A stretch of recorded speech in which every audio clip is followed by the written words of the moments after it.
bonnes nouvelles d'Afrique. Parce que c'est déjà aussi par ce titre changer des représentations. Il faut arrêter de dire l'Afrique, c'est ce pays, ce continent qu'on doit aider, qui est pauvre. Non, il a une énergie, et cette énergie, c'est ça, les bonnes nouvelles. Cher Jean-Pierre Raffarin, voilà, votre fondation, elle est ici chez vous. On a parlé de projets sur lesquels nous pouvons travailler, parce que le but, c'est que les discours passent à l'action. Ici, c'est une terre de rugby. On aime transformer les essais.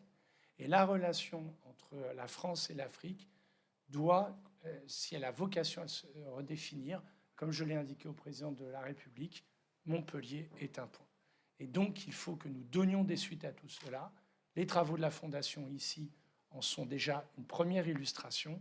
Et il y a d'autres projets que nous devons conduire. Que qui aime cultiver l'esprit, qui aime le dialogue, est chez lui à Montpellier. Notre rencontre se place à une période quand même très importante pour l'Afrique, puisque aujourd'hui, en ce moment même, à Washington, il y a une réunion avec les assemblées annuelles du FMI et de la Banque mondiale sur les questions d'ETS, sur les questions de financement. Donc on voit bien que l'Afrique est au cœur quand même de notre actualité mondiale, et elle sera aussi au cœur dans les prochains jours avec la COP de Kunming sur la biodiversité, avec la COP de Glasgow ensuite sur les questions de climat. Et on voit que nous sommes aujourd'hui dans une actualité internationale dans laquelle l'Afrique a toute sa place, à la fois comme acteur, mais aussi comme espace particulièrement concerné par ces évolutions et ces différentes initiatives qui peuvent être prises au niveau multilatéral et aussi dans l'intérêt de l'Afrique particulièrement concernée. Je voudrais simplement vous faire part de 4 convictions pour nos débats et pour notre action qui me paraissent importantes. La première, c'est un combat et qu'il faut vraiment avoir en tête. Il faut éviter cette marginalisation de l'axe euro-africain dans la guerre sino-américaine.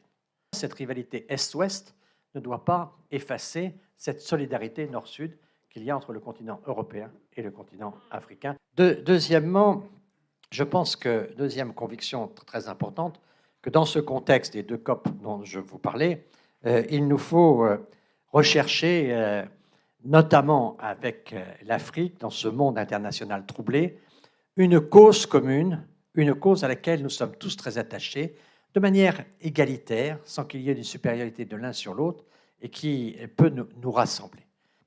Parmi les choses qui me paraissent capables de dégager une énergie commune entre l'Europe et l'Afrique, c'est l'évolution aujourd'hui vers cette conscience de la planète comme notre nouvel horizon politique. Troisième élément, c'est que l'Afrique est quand même une terre d'espoir pour ce qui doit être une perspective d'avenir, je veux dire le multilatéralisme. Le multilatéralisme, c'est au fond le dialogue.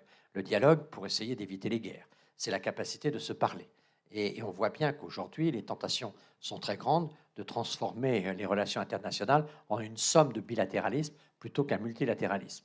Et on voit bien que le multilatéralisme, qui est né au lendemain de la Seconde Guerre mondiale, il a 75 ans, il fait son âge.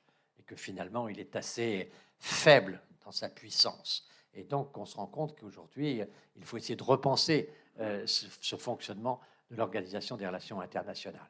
Et pour cela, l'Afrique a donné quand même quelques exemples. L'Union africaine a construit un certain nombre d'initiatives depuis 4-5 ans qui vont quand même dans la bonne direction et qui donnent le sentiment que l'Afrique est capable bien de s'organiser dans une vision multilatérale. Et puis les organisations régionales africaines, là aussi, donnent une certaine vie au multilatéralisme. Et nous pensons vraiment qu'il y a, je crois, une capacité aujourd'hui à développer un multilatéralisme capable d'intervenir sur les grands projets, et les grands projets, je dirais notamment qui concernent ce grand continent euro-africain, mais qui concernent évidemment l'Afrique. Quatrième conviction très importante de mon point de vue, c'est ce qui est en train de se passer un peu partout dans le monde, y compris en Afrique, c'est au fond l'ouverture des sociétés aux sociétés civiles, et notamment l'ouverture de la société politique à la société civile. Il faut, quand on traite des problèmes politiques aujourd'hui, s'ouvrir à la société civile, aller chercher les leaders de la société civile qu'on trouve dans les différents réseaux, évidemment dans le monde entrepreneurial, mais pas seulement dans le monde entrepreneurial, dans le monde culturel et partout où il peut y avoir des capacités à générer des leaders. Voilà 4 réflexions. Éviter la marginalisation de l'axe nord-sud, chercher une cause commune, et pour moi la planétisation des consciences en est une, essayer d'avancer sur une approche multilatérale, y compris sur des sujets comme l'action de la Chine, l'action de l'Europe, l'action du Japon, l'action de la Russie. Avec tout ça pourrait être plus efficace et plus juste si c'était fait de manière multilatérale. Et puis, chercher un certain nombre d'ouvertures à la société civile pour aller identifier les leaders. Je crois qu'il nous faut, en Afrique comme ailleurs, plus de leaders, et puis trouver des causes qui sont des causes elles-mêmes, des causes leaders, comme celle de la protection de la planète. Mais je voudrais, en terminant, vous dire que ce qui me paraît très important, c'est en effet de parler de bonnes nouvelles et d'aller chercher les points d'appui. On a tellement l'occasion d'avoir des difficultés, de s'appuyer sur les difficultés, mais c'est à partir de bonnes nouvelles, d'initiatives, de talents, de capacités à agir qu'on peut construire, qu'on peut partager l'espoir et qu'on peut créer cette envie de développement qui est nécessaire au développement. Mais permettez-moi de revenir un instant sur ce qui est bonne et mauvaise nouvelle, parce que les mauvaises nouvelles, il ne faut pas non plus se cacher. Si on veut bien faire apparaître les bonnes nouvelles, il ne faut pas non plus être, je dirais, considérer que tout est beau, Madame la Marquise.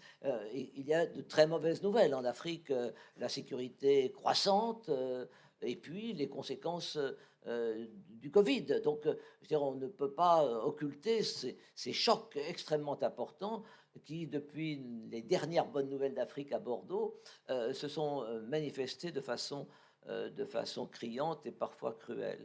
Sur le Covid, je voudrais juste dire un mot que tout le monde sait que finalement la résistance de l'Afrique à la propagation de l'épidémie a été peut-être meilleure que ce qu'on espérait. Bonne nouvelle, dira-t-on, mais qu'en même temps, les conséquences indirectes sont assez dramatiques, car ce qui est apparu, ce que nous avions analysé dès le début à la Ferdi et que nous avons maintenant des évidences plus fortes statistiques, c'est que si les échéances si l'impact épidémiologique à proprement parler a été relativement limité, les conséquences indirectes, y compris sur la santé, et notamment sur la santé, sont assez dramatiques. Alors, on dit toujours à chaque chose, malheur est bon, mais la sévérité de la crise sécuritaire et sanitaire a fait prendre conscience à la communauté internationale de l'importance de passer de la parole aux actes et de donner une réponse qui soit à la mesure des enjeux. Ça a été le sens du sommet sur le financement des économies africaines, auquel on a essayé de participer à notre modeste échelle à la Ferdi. Il y a une espèce de mobilisation très forte et qui n'est pas seulement verbale, pour essayer de trouver des moyens appropriés pour répondre aux questions qui n'ont pas été résolues dans le passé et que la crise a fait apparaître plus criantes qu'antérieurement. S'il y a une bonne nouvelle pour l'Afrique aujourd'hui que je voudrais signaler, c'est la disponibilité d'un vaccin contre le paludisme. C'est une nouvelle essentielle pour l'Afrique parce que le paludisme fait des ravages. Il y a eu beaucoup d'études qui ont montré les conséquences économiques et sociales en matière, mais y compris de productivité du paludisme. Si vraiment on peut mettre en œuvre un vaccin contre le paludisme en Afrique, c'est une très bonne nouvelle pour l'avenir et lointain, mais même immédiat. Qu'est-ce qui marche, qu'est-ce qui ne marche pas?